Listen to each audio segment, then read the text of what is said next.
Assalamualaikum warahmatullahi wabarakatuh. Salam sejahtera buat kita semua. Selamat siang. Perkenalkan, nama saya Sori Pada Martua Lubis, salah satu mahasiswa Universitas Cyber Asia.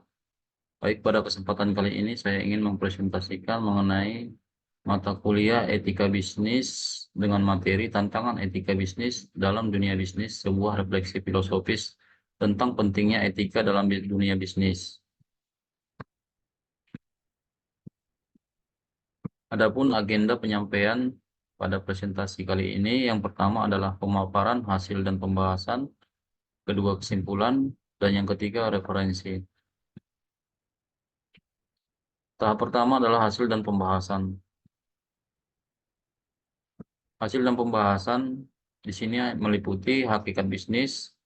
Pada hakikatnya, bisnis Smith 2016 merupakan sebuah organisasi yang bekerja di tengah-tengah masyarakat, sebuah komunitas yang beroperasi di tengah-tengah komunitas-komunitas lain, sebuah wacana antar pribadi yang berinteraksi dengan wacana lain, mutu dan daya saing usaha bisnis ikut ditentukan oleh kualitas lingkungan dunia usaha serta sikap proaktif bisnis terhadap lingkungan sosialnya itu. Organisasi bisnis yang ingin excellent dalam persaingan global perlu lebih dulu dan lebih jauh mengenal tata nilai budaya dan etos dari masyarakat di mana ia beroperasi. Menurut Nugroho 2001, dalam praktiknya, bisnis sebagai sebuah organisasi menjalankan pertukaran barang dan jasa dalam hubungan tertentu yang mengandung kewajiban kontraktual. Ada beberapa unsur-unsur legal pokok yang dapat dirumuskan dalam kaitan dengan dari suatu kontrak, antara lain yang pertama, persetujuan timbal balik secara lisan tertulis dan atau tersirat dari tindakan pihak-pihak terlibat.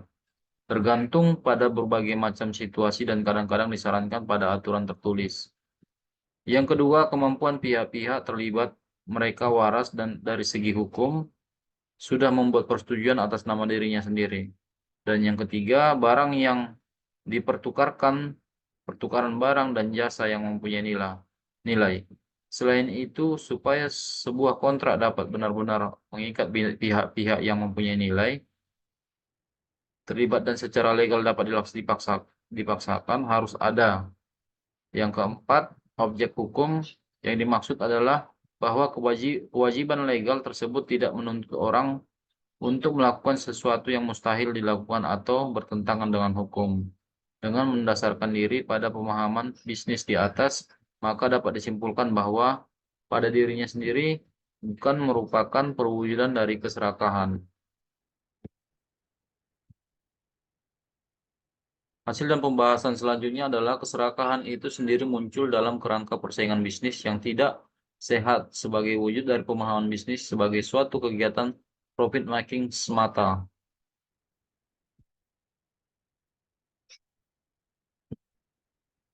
Dengan demikian, keserakahan itu tidak berada pada level bisnis itu pada dirinya sendiri, tetapi pada level manusia sebagai para pelaku bisnis. Keserakahan adalah problem manusia, bukan problem bisnis. B. Legalisme. Bisnis mengandung salah satu unsur yang cukup penting bagi perkembangan bisnis itu sendiri, yakni objek hukum. Memang tidak dapat dipungkiri bahwa pelaksanaan hukum yang konsisten dalam dunia bisnis akan mengarahkan bisnis pada suatu bentuk persaingan yang sehat. Karena hukum itu mempunyai sifat mengikat, memiliki sanksi yang tegas, dan juga memiliki efek yang jera bagi para pelanggarnya. Hukum pada dasarnya merupakan sebuah kodifikasi dari ekspektasi sosial, namun tidak semua kodifikasi itu berhasil. Adanya pelanggaran-pelanggaran terhadap hukum itu sendiri menunjukkan bahwa sebenarnya hukum saja tidak memadai, karena kendati ada hukum, tapi jika tidak ada kesadaran moral yang baik, selalu saja ada orang yang mencari celah untuk melanggar hukum. Demikian pula, hukum belum tentu baik karena hukum bisa sangat tidak baik dan tidak adil. Bahwasanya ketika hukum dijalankan secara konsekuen, tanpa peri kemanusiaan dan pertimbangan rasional, ia dapat menjadi tidak adil dan tidak manusiawi. Maka para pelaku bisnis perlu memperhatikan peranan moralitas dalam dunia bisnis tidak hanya pada hukum, tidak hanya sistem legal politik dengan perangkat hukumnya, melainkan juga pada sikap batin, tentu saja dengan tetap mengakui bahwa yang dibutuhkan bukan hanya yang minimal semacam aturan hukum atau prinsip no-HAM, melainkan juga yang maksimal berupa kesadaran moral atau paling kurang prinsip semacam aturan hukum atau prinsip semacam integritas moral. Dengan demikian, terciptanya praktik bisnis yang ideal adalah sikap dan kesadaran moral yang baik pada pelaku bisnis satu pihak, tetapi pihak lain ditunjang oleh sistem sosial politik dengan perangkat hukum kondusif. Hasil dan pembahasan selanjutnya adalah utilitaris utilitarianisme menurut Van Staveren tahun 2007. Utilitarianisme adalah suatu paham filosofis yang menilai baik atau buruknya suatu tindakan berdasarkan tujuan dan akibat dari tindakan itu bagi sebanyak mungkin orang. Karena itu, paham ini sering disebut juga sebagai universalisme etis. Universalisme karena menekankan akibat baik yang berguna bagi sebanyak orang, etis karena menekankan akibat yang baik, dan disebut utilitarianisme karena menilai baik atau buruknya suatu tindakan berdasarkan kegunaan atau manfaat dari tindakan itu. Paham ini sering dikenal dalam istilah the greatest good for the greatest number. Yang pertama, penerapan utilitarianisme dalam dunia bisnis. Menurut Kyle 2012, motivasi dasar yang mendorong manusia untuk melakukan suatu tindakan adalah untuk mengejar akibat baik yang sebesar mungkin. Oleh karena itu, utilitarianisme menekankan agar kita selalu bertindak untuk mengusahakan nilai baik bagi sebanyak mungkin orang. Sejalan dengan itu, tujuan dari tindakan kita yang tidak bermoral adalah untuk mengusahakan kesejahteraan. Sejalan dengan itu, tujuan dari tindakan kita yang bermoral adalah untuk mengusahakan kesejahteraan manusia sebanyak mungkin dengan memperkecil kerugian dan memperbesar manfaatnya. Suatu tindakan dipilih dan pada gilirannya dinilai baik karena tindakan itu akan mendatangkan akibat baik yang lebih banyak daripada tindakan lainnya. Yang kedua, keterbatasan utilitarianisme menurut Christian tahun 2007. Etika utilitarianisme cenderung bersifat pragmatis oleh Muarji tahun 2016. Dalam arti yang negatif, dalam pengambilan keputusan mengenai tindakan atau kebijakan tertentu dengan etika utilitarianisme, orang cenderung terlalu menekankan kegunaan praktis bagi sebanyak mungkin orang. Tetapi persoalannya, sebanyak mungkin orang menurut penilaian siapa? Artinya siapa yang berhak memperoleh kegunaan dari tindakan atau kebijakan itu sering hanya ditentukan secara sepihak oleh mereka yang mengambil keputusan. Akibatnya etika utilitarianisme ini cenderung mengorbankan pihak-pihak kecil dan lemah yang seharusnya juga ikut menikmati kegunaan yang akan dicapai, sehingga hak-hak kelompok yang lemah terabaikan. Dengan demikian etika utilitarianisme ini juga dengan sendirinya dalam tataran praktis akan menciptakan bentuk-bentuk ketidakadilan baru bagi kaum minoritas. Belum lagi kalau soal produksi barang bagi konsumen yang tidak terjamin mutunya akibat dari fokus mencapai keuntungan yang sebesar-besarnya demi sebanyak mungkin orang. Selanjutnya, dari hasil dan pembahasan D. Etika kebajikan atau virtue etik. Secara filosofis, virtue etik mengarah pada satu sistem etika yang pada dasarnya memfokuskan diri pada persoalan bagaimana seharusnya seseorang menjadi manusia. Lebih tegasnya berpusat pada pertanyaan, saya harus menjadi macam apa? Sasaran yang mau dicapai dalam penerapan virtue etik ini adalah untuk mengembangkan kebajikan-kebajikan dalam diri seseorang. Jika diperhatikan dengan teliti dan seksama, maka kita dapat menemukan bahwa etika kebajikan ini mengacu kembali kepada ajaran etika Aristoteles. Etika Aristoteles adalah etika teleologis, yakni etika yang mengukur benar salahnya tindakan manusia dari menunjang tindakannya tersebut ke arah pencapaian tujuan atau telos akhir yang ditetapkan sebagai tujuan hidup manusia menurut Sudarminta tahun 2013. Yang baik yang menjadi tujuan akhir hidup manusia menurut Aristoteles adalah kebahagiaan atau kesejahteraan. Aristoteles sadar bahwa adanya banyak pendapat tentang apa yang membahagiakan.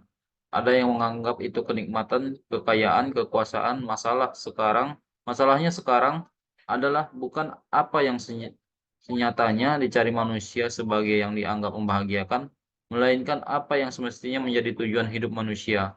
Adakah manusia mempunyai tujuan yang paling pokok untuk mana tujuan-tujuan lain diarahkan?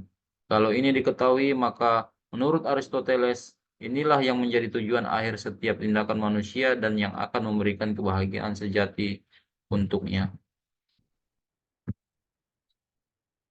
Selanjutnya dari hasil dan pembahasan yang perbedaan etika kebajikan dengan etika kewajiban atau ethic of duty. Etika kewajiban menurut Sigon tahun 2010 mengarah apa yang wajib dilakukan oleh manusia. Paham ini kurang lebih sepadan dengan paham etika deontologi karena menekankan konsep kewajiban dalam bahasa Yunani berasal dari kata deon, moral yang wajib ditaati manusia sebagai makhluk rasional. Sundarminta tahun 2013. Etika deontologis ini dipelopori oleh Immanuel Kant 1724 sampai 1804 yang berpendapat bahwa norma moral itu mengikat secara mutlak dan tidak tergantung dari apakah ketaatan atas norma itu membawa hasil yang menguntungkan atau tidak. Kaidah etika deontologi ini dapat dirumuskan sebagai berikut. Betul salahnya suatu sikap atau tindakan tidak tergantung dari sikap atau tindakan itu mempunyai akibat baik atau buruknya, melainkan apakah sesuai dengan norma-norma atau hukum moral atau tidak. Kan sangat menekankan kemurnian motivasi sebagai ciri pokok tindakan moral dan kemurnian ini nampak dari sikap mentaati kewajiban moral demi hormat terhadap hukum atau norma yang mengatur tingkah lakunya bukan demi alasan lain.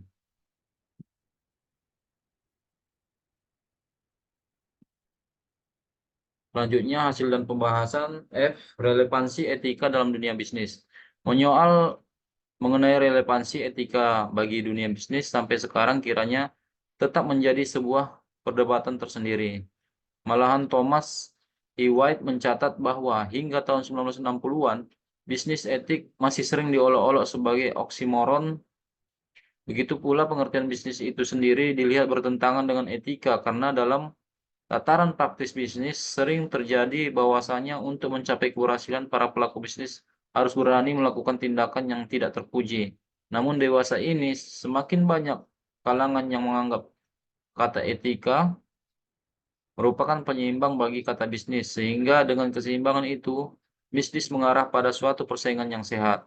Beberapa yang lain malah mengobservasi bahwa pengertian etika itu termuat dalam pengertian bisnis, terutama bisnis yang sukses dan bertahan dalam jangka panjang. Selanjutnya, keputusan dan tindakan konkret akan diserahkan kepada masing-masing orang sesuai dengan pertimbangan suara hatinya. Jadi pemikiran etis bukan soal mengorbankan kepentingan pribadi dan perusahaan demi pihak lain, juga bukan soal berbuat baik kepada pihak lain, tapi bagaimana mencapai yang terbaik dalam situasi konkret yang paling mungkin bagi semua pihak yang terkait, yang secara etis pun akan dibenarkan, dan justru inilah sekaligus adalah pemikiran strategis. Secara konkret itu berarti dalam kerangka kepentingan bisnis dan kerangka nilai-nilai etis yang dianut, para pelaku bisnis dituntut untuk berusaha merumuskan dan mencapai tujuan bisnis sedemikian rupa untuk pada akhirnya tidak adanya menguntungkan diri dan perusahaan melainkan juga bagi banyak pihak lain.